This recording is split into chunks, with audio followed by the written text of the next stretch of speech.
Et oui, le mois de juillet est déjà bien entamé et je prends enfin le temps de vous faire mon premier retour de lecture.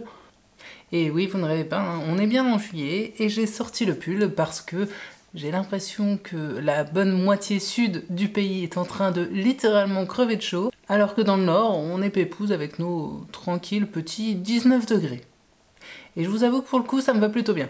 Bonjour à tous et bienvenue dans cette nouvelle vidéo qui sera donc un petit point lecture dans lequel je vais vous parler des 4 premières lectures que j'ai donc fait pour le Summer Spooky Book Challenge. Et aujourd'hui, ce n'était pas fait exprès, mais je me rends compte qu'il va y être beaucoup question d'île paumée sur laquelle on n'a pas très envie d'aller passer ses vacances, et de vilains, de méchants gros vilains. Bref, j'espère en tout cas que le programme du jour vous convient et je vous propose que l'on commence tout de suite. Et je vais pour ça débuter avec un petit roman qui me faisait très envie depuis très longtemps et que j'ai enfin pris le temps de sortir. Il s'agit de Embrun de Louise May aux éditions Pocket. Dans ce roman, on va donc suivre une petite famille de Parisiens un peu bobos sur les bords qui se présentent vraiment comme la famille un petit peu parfaite. Voilà, ils ont tout réussi dans la vie, ils ont une bonne position sociale, ils ont un garçon et une fille qui réussissent également. L'espèce de stéréotype de la famille pour qui tout va bien. Ils ont reçu un mail avec une espèce de promo pour aller passer une semaine de vacances sur une petite île paumée de Bretagne. Et l'histoire commence donc au moment où notre petite famille de 4 va donc se rendre sur cette île, jusqu'au moment où la fille de la famille disparaît. Et là, l'histoire bascule totalement dans quelque chose que je vous laisserai découvrir. Et sincèrement, il y avait bien longtemps que je n'avais pas lu un roman à ce point coup de poing et page turner. À l'heure actuelle, Louise May ne m'a encore absolument jamais déçue, mais je dois même dire que pour ma part, Embrun vient carrément confirmer le fait que pour moi c'est une auteure française de romans noirs originaux et percutants qui devrait être beaucoup plus connue et reconnue. Une fois de plus, elle m'a très rapidement accrochée avec son histoire, bien que ce roman débute comme, je dirais, un thriller domestique somme toute classique. Mais ne vous fiez pas aux apparences, parce que classique, cette histoire ne l'est pas du tout. J'ai déjà dit plusieurs fois sur cette chaîne que j'aimais beaucoup les huis clos et je le reconfirme une fois de plus avec ce roman-ci, d'autant plus que, sincèrement, l'auteur a vraiment su tirer parti de cette ambiance de petits groupes reclus sur un bout de terre complètement paumé et également de cette ambiance d'angoisse qui monte petit à petit. Les personnages sont bien et rapidement campés et de façon globale, je dois reconnaître que l'écriture de Louise May est diablement efficace et fluide, ce qui fait que c'était vraiment un bonheur de me laisser porter par ce roman. De plus, les chapitres sont courts et l'on comprend très rapidement qu'il y a quelque chose qui ne tourne pas rond dans cette situation, ce qui fait que l'on tourne avidement les pages avec cette envie de plonger toujours plus dans ce mystère et d'essayer de comprendre, je dirais, la globalité de la situation. J'ai adoré me faire balader par l'auteur parce que si au tout départ je pensais lire un thriller psychologique et domestique un peu déjà vu, en finalité l'auteur nous livre un roman noir d'une dureté et d'une violence comme j'en ai rarement lu. Embrun est, par certains aspects, je dirais une histoire assez jusqu'au boutiste. Et personnellement, c'est quelque chose que j'ai beaucoup apprécié parce que je trouve que ça permet de soulever de manière franche certaines thématiques que, bien sûr, je ne citerai pas pour ne pas divulgacher l'intérêt de ce roman. Attention donc, parce que du coup, ça sous-entend également des passages très durs, très crus, très violents qui, sincèrement, pourront heurter les lecteurs, je dirais, un peu les plus sensibles. D'autant plus que l'écriture de Louise May est très visuelle et c'est vraiment une réflexion que je me suis fait plusieurs fois durant ma lecture, c'est que j'imaginais parfaitement cette histoire adaptée en film ou en série. Et d'ailleurs, si ça arrive un jour, je serais vraiment très curieuse de découvrir un petit peu cette adaptation. C'est quelque chose que j'aimerais beaucoup voir. Embrun m'a donc surprise et en bien. Alors, je vais pas vous mentir, hein, si comme moi vous commencez à avoir un certain bagage en termes de thriller et de littérature noire, je pense que tout comme moi vous verrez peut-être poindre certains éléments qui vous mettront, j'imagine, sur la piste du dénouement final. Mais malgré tout, je trouve qu'elle a très bien manié ses personnages et son histoire pour ménager le suspense et livrer en fin de compte un roman qui semble être un tout cohérent. Si j'avais donc un petit reproche à faire à cette histoire, ce serait peut-être un petit manque de réalisme, encore que quand j'y repense, je me dis que je suis peut-être un peu trop naïve de croire que certaines atrocités qui arrivent dans ce livre ne peuvent exister. Car oui, hein, on le sait, l'humain est capable du pire.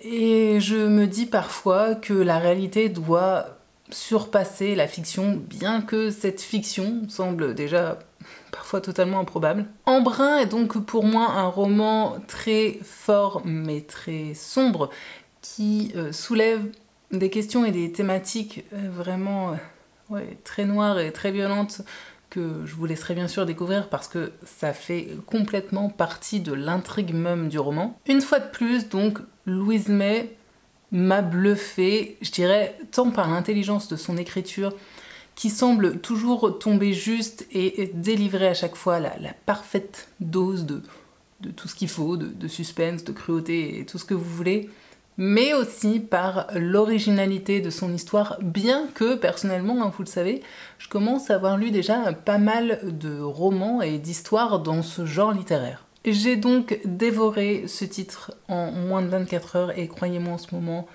c'est quelque chose qui arrive assez rarement et si vous recherchez, je dirais, un roman noir page-turner et que les aspects les plus noirs et les plus abjects de l'être humain ne vous rebutent pas, alors foncez sur ce titre. Vous le savez, hein, j'ai aimé de façon globale tous les romans de Louise May, mais je pense que celui-ci, c'est vraiment celui qui m'aura le plus plongé dans cette sorte de frénésie de lecture et comme ces autres titres, je sais d'avance que Embrun va laisser son empreinte en moi et que je vais me souvenir de cette histoire pendant très longtemps. En résumé, si vous aimez les romans noirs et que vous n'avez pas encore lu Louise May, foncez découvrir cet auteur. Je ne peux pas vous dire mieux. Bon, après ce roman bien noir, bien adulte dirons-nous, on va passer à toute autre chose puisque j'ai également lu L'histoire de la bête de Serena Valentino aux éditions Hachette Rose. Bon bah là je ne vous fais pas le pitch de l'histoire, hein. Si vous ne connaissez pas la saga des vilains de chez Hachette Rose, eh bien c'est tout simplement une saga de livres dans laquelle on va revenir, je dirais, sur la genèse et sur le passé des grands méchants des histoires de Disney et donc sans surprise dans ce tome-ci, on va bien sûr se concentrer sur l'histoire de la bête que l'on retrouve donc dans le dessin animé de La Belle et la Bête. Alors, souvenez-vous, j'avais beaucoup aimé ma lecture de Miroir Miroir, qui était donc le tout premier tome de cette saga que j'ai lu il y a assez peu de temps de ça, ce qui fait que j'avais donc vraiment hâte de me plonger dans cette histoire-ci qui est en réalité le second tome de la saga. Malheureusement, je ne peux pas dire que ce fut une franche réussite pour le coup. Alors, j'ai bien retrouvé ce ton très conte de fées que j'apprécie tant dans la saga, mais je trouve que dans ce tome-ci, Serena Valentino n'est pas allée assez loin dans la réécriture et qu'elle a peut-être manqué un peu d'idées, puisqu'en effet, dans ce tome qui est tout de même censé être consacré à la bête, je dirais qu'on a au final presque autant de chapitres dans lesquels on nous parle de la bête que de chapitres dans lesquels on va plutôt suivre Circé et ses trois étranges sœurs. Dit comme ça, si vous ne connaissez pas la saga, ça ne va pas vous parler, mais si au contraire vous l'avez lu, je pense que vous voyez très bien de qui je cause. De plus, je dirais que le côté réécriture vraiment de cette histoire n'est présent que dans un énorme flashback et que pour le coup, toute l'histoire qui va se passer plus au présent est très similaire, pour ne pas dire copier-coller, au dessin animé de Disney. En fait, je trouve que dans ce tome-ci, l'auteur a vraiment manqué d'idées et d'originalité pour imaginer justement le passé de la Bête. Elle est restée sur une histoire très manichéenne avec un schéma extrêmement classique, alors que justement ce que personnellement j'apprécie dans cette saga, c'est qu'elle permet habituellement d'apporter de la nuance au conte original de Disney. Or, avec ce tome-ci, pour moi, ce n'est pas le cas. De façon globale, d'ailleurs, je trouve que Serena Valentino est allée trop vite dans l'écriture de son histoire et ça se ressent encore plus, je trouve, sur la fin. Ce qui fait que, en toute logique, elle n'a pas pris le temps d'étoffer ses personnages, de développer leur passé, leur passif, leur vécu, leur psychologie, bref, tout ce qui fait qu'ils ont un petit peu plus d'épaisseur qu'habituellement. Enfin, vous me direz, quand j'ai vu la taille du livre, je m'attendais un petit peu à ça, en toute logique. J'ai aimé le fait que l'auteur fasse des rappels avec d'autres tomes de la saga, mais je trouvais que parfois c'était peut-être un peu trop, ce qui donnait une impression d'ensemble, je dirais, de melting pot un peu flou par moments.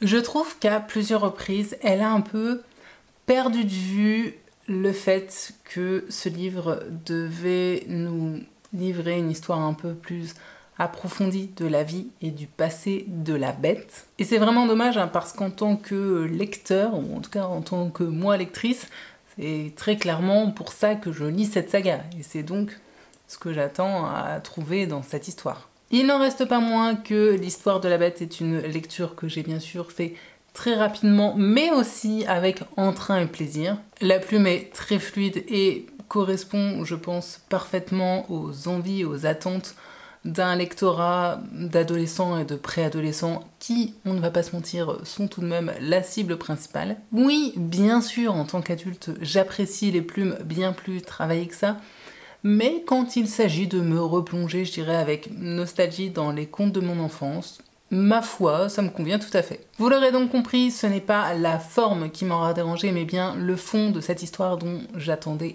beaucoup plus.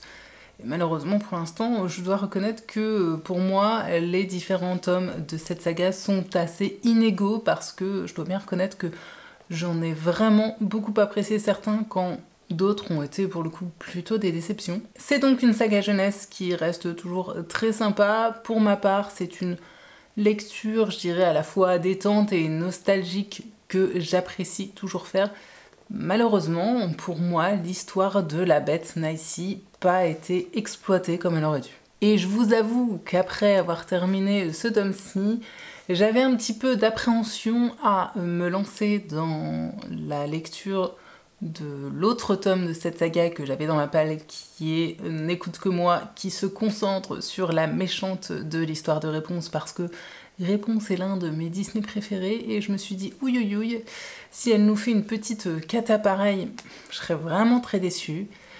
Et j'ai pris mon courage à deux mains, et j'ai donc tout de même juste après plongé dans N'écoute que moi, toujours donc de Serena Valentino, et toujours aux éditions Hachette Rose. Bon bah alors je vous refais pas le speech, hein. Vous l'aurez donc compris, ici on va se concentrer sur le passé et l'histoire de Gothel, qui est donc la méchante mère, la méchante fausse mère de Réponse. Et si vous n'avez pas encore vu le dessin animé Réponse, foncez, parce que selon moi il est beaucoup trop bien. Et on y retrouve même un petit caméléon trop mignon, donc vraiment...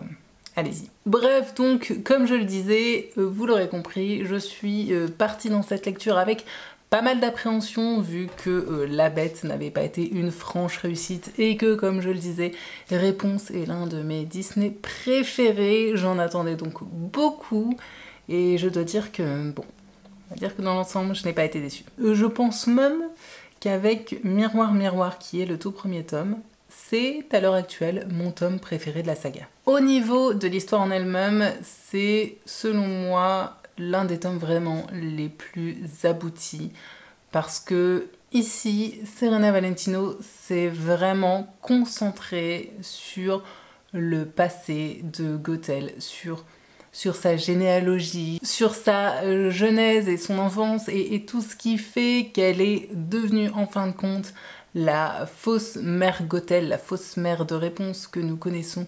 Et comme je l'ai dit, c'est exactement ce que personnellement j'attends de cette saga. Malgré le fait que l'auteur une fois de plus fait des références à des personnages qu'on retrouve dans d'autres tomes de la saga, et malgré le fait qu'une fois de plus les 3 étranges sœurs tiennent un rôle important, vous me direz, c'est assez normal puisque ces personnages représentent une sorte de fil rouge dans toute la saga.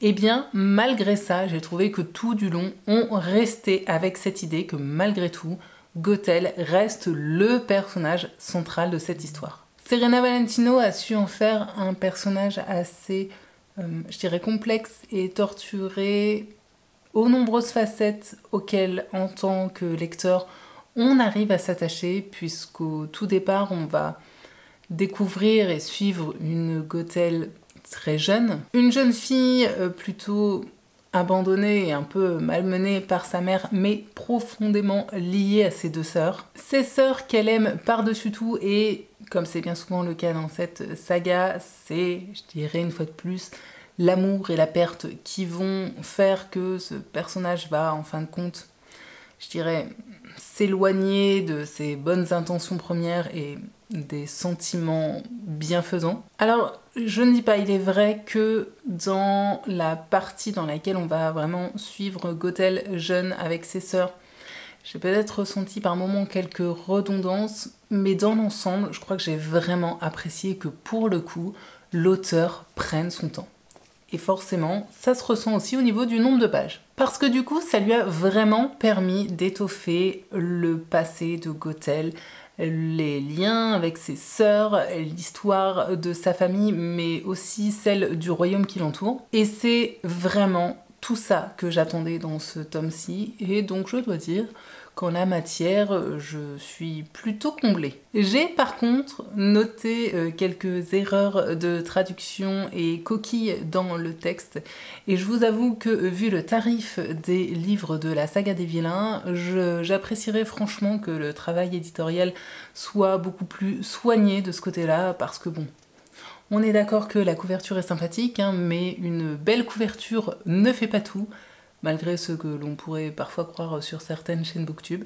Je n'en dirai pas plus, chacun son avis sur la question. C'est une fois de plus une lecture qui, je n'en doute pas, plaira très fortement à un lectorat plutôt ado et pré-ado auquel il est destiné, mais également aux lecteurs adultes qui, comme moi, restent fans des dessins animés Disney et qui gardent également une petite, je dirais, part d'enfance et de nostalgie. J'ai donc, je vous l'avoue, franchement envie de continuer à découvrir cette saga, d'autant plus que le tome qui vient juste après celui-ci se concentre sur ces 3 étranges sœurs qui, depuis le début, n'ont de cesse d'apparaître dans les différents tomes et de semer la zizanie dans toutes les histoires. Et en vrai, la seule chose qui me freine un peu aujourd'hui dans cette idée de continuer à lire les romans de cette saga, c'est tout simplement le prix des bouquins. Parce que dernièrement, les livres des vilains ont augmenté de plus de 3 €, je crois, puisque vous voyez, moi j'ai encore le prix auquel je l'avais acheté, 14,95 €. Et si vous allez voir actuellement, ce livre est à plus de 17 €. Et très franchement, je trouve que cette augmentation est exagérée et non justifiée. Donc, malgré le fait que j'ai parfois un peu l'impression d'être prise pour une vache à lait de la part d'Hachette Heroes, je pense que tout de même, de temps en temps, je me ferai un petit plaisir et je m'offrirai l'un des tomes de cette saga pour continuer à découvrir le passé de ces vilains qui ont peuplé, je dirais, les contes et les histoires de mon enfance. Par contre, si cette saga vous intéresse, il est vraiment primordial de lire les différents tomes dans l'ordre parce que personnellement, j'avais découvert cette saga des vilains avec, je crois, les tomes 3 et 4, il me semble, par méconnaissance tout simplement de la saga dans sa globalité. Et il est vrai que lors de ma lecture de ces premiers tomes, eh bien, certains éléments m'ont échappé, ce qui s'explique du coup du fait que je n'avais pas le background des personnages qu'on avait évoqués précédemment. Je m'en suis bien sûr rendu compte par la suite lorsque j'ai repris, on va dire, ma lecture dans l'ordre, puisque Là, les choses sont apparues et le fait est que les différents tomes se répondent et s'entremêlent les uns avec les autres, donc vraiment attention à l'ordre des tomes de cette saga. Et j'ai donc liquidé les tomes de la saga des vilains qui attendaient dans ma pile à lire. Donc ma foi, quand est-ce que je vais pouvoir avancer dans cette série? Je n'en ai aucune idée. Mais vous l'aurez compris, c'est quelque chose que j'ai tout de même envie de faire un petit peu comme ça au fur et à mesure. Bon, et puis, sans grande surprise pour les habitués de la chaîne, hein, je vais donc terminer ce point lecture avec une fois de plus un roman d'un de mes auteurs chouchous, si ce n'est mon auteur chouchou, puisque j'ai également lu La tempête du siècle de Stephen King aux éditions Le Livre de Poche. Oui, je me sens toujours obligée de mettre un petit peu ces couvertures sur un petit piédestal, parce que vraiment, vous le savez, mais que voulez-vous, je suis trop fan. Alors, de quoi qu'il est question dans La tempête du siècle? Eh bien, tout simplement, dans ce livre, nous allons suivre plusieurs personnages qui vivent sur Little Toll Island, il me semble, qui est donc une petite île paumée au large de Boston. Bon, j'ai un doute sur Boston, mais dans tous les cas, c'est bien sûr dans le Maine. On va principalement suivre le personnage de Mike, qui est le type qui tient le supermarché de cette île, mais qui est également un petit peu shérif à mi-temps, payé par les habitants pour faire tant bien que mal le sale boulot de flic, en plus de remplir les rayons de son supermarché. Oui, c'est très bizarre, mais c'est comme ça. Toujours est-il donc qu'au tout départ de ce roman, on annonce qu'une terrible tempête va frapper les côtes du Maine et donc devrait arriver bien sûr sur cette île. Et comme si ça ne suffisait pas, en parallèle, nous avons un personnage, ma foi, un peu mystérieux, pas tout à fait humain ni naturel, qui arrive en même temps sur cette île pour semer la zizanie, je pense que le terme est un peu faible, pour zigouiller certains des habitants et réclamer quelque chose, je dirais, aux survivants. Alors, La tempête du siècle est un livre de Stephen King un peu particulier par son format même, et j'avoue qu'au tout départ de ma lecture, la forme scénaristique m'a un peu surprise, et au final, je trouve qu'on s'y fait assez vite. Parce que oui, hein, ce n'est pas un roman classique comme il en écrit d'habitude, mais c'est vraiment un roman qui a été écrit sous forme de scénario. Donc vous voyez, on a vraiment les dialogues, on a les infos par rapport à la scène même qui est à tourner, on a également des infos, je dirais, au niveau du décor ou des choses comme ça. Même des mouvements de caméra, il me semble, par moment.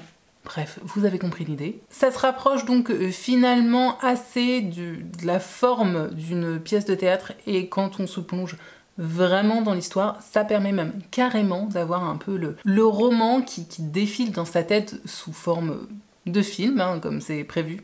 Et ma foi, c'est plutôt agréable. Comme bien souvent, Stephen King s'est attardé sur l'étude, je dirais, des différentes personnalités, puisqu'on va donc y suivre un beau petit panel d'habitants qui se connaissent tous et qui vivent donc en vase clos sur cette petite île du Maine. Et si, j'avoue, j'ai eu un petit peu de mal au début de ma lecture à assimiler le grand nombre de personnages qu'on nous présente, j'ai par contre adoré cette ambiance de huis clos dans laquelle la tension monte petit à petit.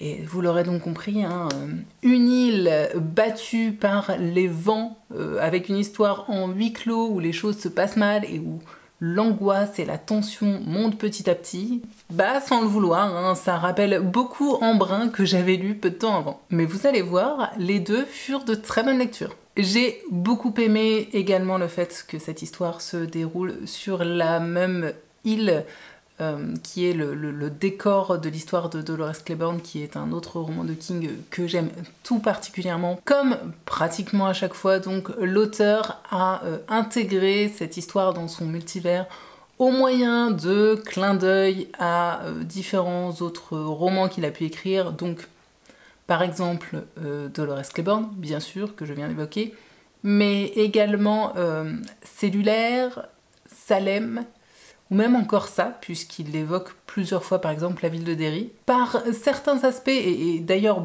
plutôt sur la fin de l'histoire, Je trouve aussi que le côté un petit peu petite communauté qui se retrouve entre eux m'a pas mal rappelé ce qui peut se passer aussi dans Le Fléau. Ça, ainsi que le message religieux sous-jacent que l'on ressent par moments, et bien sûr aussi la présence de Linoge, qui est donc le grand méchant, et qui n'est autre qu'une des formes du grand méchant de l'univers de King. Alors je sais pas si vous avez lu ce roman, je ne sais pas si vous, comme moi, vous êtes fan de King, mais en tout cas, si vous l'avez lu, je serais vraiment très curieuse de discuter avec vous en commentaire de tout ça, de savoir si vous avez eu un petit peu le même avis et le même ressenti que moi ou pas du tout. Bref, en tant que fan du King, je crois qu'on aime un petit peu trop échanger sur les différentes théories possibles entre ces romans. J'ai beaucoup aimé le traitement, une fois de plus, des personnages et je me suis beaucoup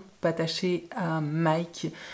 Stephen King en a fait vraiment un homme bien et un père attentionné, une sorte de héros au cœur pur des temps modernes, mais il a également, je dirais, su malmener ce personnage, ce qui a permis de casser le côté peut-être trop lisse que ce protagoniste aurait pu apporter à l'histoire. Vous l'aurez donc compris, La Tempête du siècle est donc un roman de King dans lequel il y a une grosse part de surnaturel slash fantastique et bizarrement, ça ne m'a pas dérangé. Je crois vraiment qu'il n'y a que Stephen King, ou presque, pour me faire apprécier ce type d'histoire. L'ambiance est au cordeau, l'histoire est prenante et les personnages intéressants.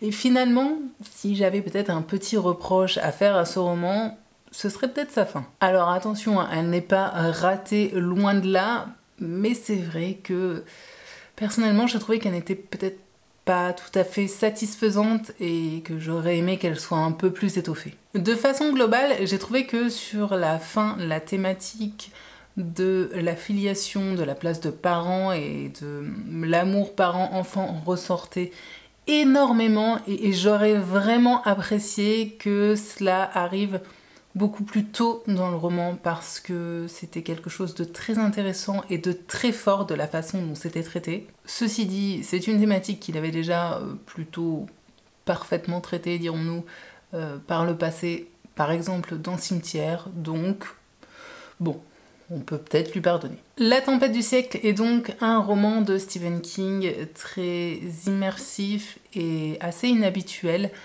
qui peut, je pense, être une bonne porte d'entrée pour les lecteurs qui souhaiteraient découvrir l'univers de l'auteur, dans lequel on retrouve quand même une bonne touche de surnaturel et de fantastique, bien que je pense également qu'il y a une seconde lecture peut-être à faire de ce titre lorsque l'on connaît un petit peu l'univers de Stephen King, parce que bien que je n'ai pas encore tout lu de lui, durant ma lecture, j'ai quand même eu profondément ce sentiment que ce titre avait une certaine importance dans son multivers. Pour ma part, donc, même si j'ai passé un très bon moment de lecture, je regrette peut-être une thématique de fond qui, selon moi, aurait pu être plus forte, qui aurait dû peut-être servir un peu plus de fil rouge, et une fin que j'aurais aimé un peu plus conséquente. Malgré tout, c'est une lecture très cool et très agréable que j'ai beaucoup aimé faire, qui m'a en plus de ça vraiment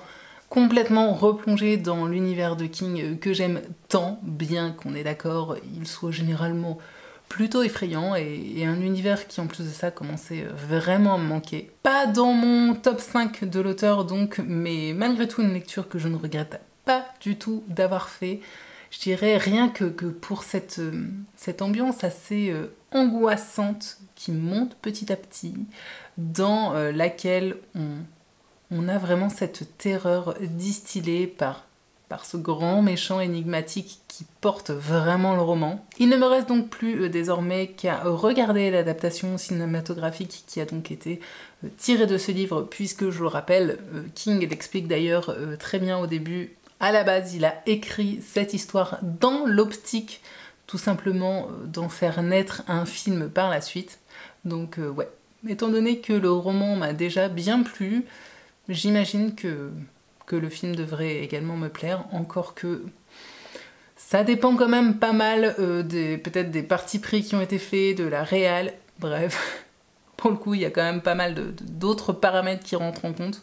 Mais dans tous les cas, je suis vraiment curieuse de voir un petit peu comment cette histoire a pu, au final, être mise en image. Donc, je croise les doigts pour arriver à me trouver du temps pour zioter ça prochainement. Et puis aussi pour arriver à trouver le film, parce que je vous avoue que je ne me suis pas renseignée, mais j'espère arriver à le trouver facilement sur l'une ou l'autre des plateformes de vidéos à la demande que je peux avoir à ma disposition. Soit donc c'est un King de plus à mon actif, et je n'ai pas recompté, mais je commence vraiment à en avoir lu pas mal, et je suis très contente parce que cette année, j'avance bien dans ma découverte de la bibliographie de l'auteur, donc pourvu que ça dure. Mais j'ai pas trop de doutes là-dessus. Vu comment je suis complètement accro, je sais que très vite va me reprendre l'envie d'en découvrir un autre de l'auteur. C'était donc mes 4 lectures du jour, et je serais vraiment, comme je disais, très curieuse d'en discuter avec vous parce que vous l'aurez vu, à part peut-être l'histoire de la bête qui a été, je dirais pas une déception, mais qui pour moi est tout de même un cran en dessous, et bien malgré ça, pour l'instant, mon Summer Spooky Book Challenge débute très bien parce que ce fut vraiment de très bonnes lectures. Grosse préférence cependant pour La Tempête du siècle et bien sûr pour Embrun qui vraiment m'a un peu frappé comme ça en pleine figure, et ouais, je me souviens encore de certaines scènes et de cette fin, et oh mon Dieu. Sur ce, j'espère donc que de votre côté, l'été se passe bien, que vous trouvez du temps pour faire des lectures, et de chouettes lectures surtout. D'ailleurs, si vous avez vraiment eu des coups de cœur là dernièrement, pareil, n'hésitez pas à me donner le titre et l'auteur dans les commentaires. Pour ma part, je vous retrouve bientôt en vidéo pour un book haul. Oui, mais j'ai été persuadée d'être devenue raisonnable et ce n'est pas le cas. J'ai donc un énorme book haul à vous préparer. Voilà, j'espère au moins que ça vous donnera peut-être des idées de lecture. En tout cas, jusque-là, comme d'habitude, vous le savez, je vous souhaite bien sûr paix, amour et littérature, et j'espère vous voir très prochainement au rendez-vous sur la chaîne. Bye!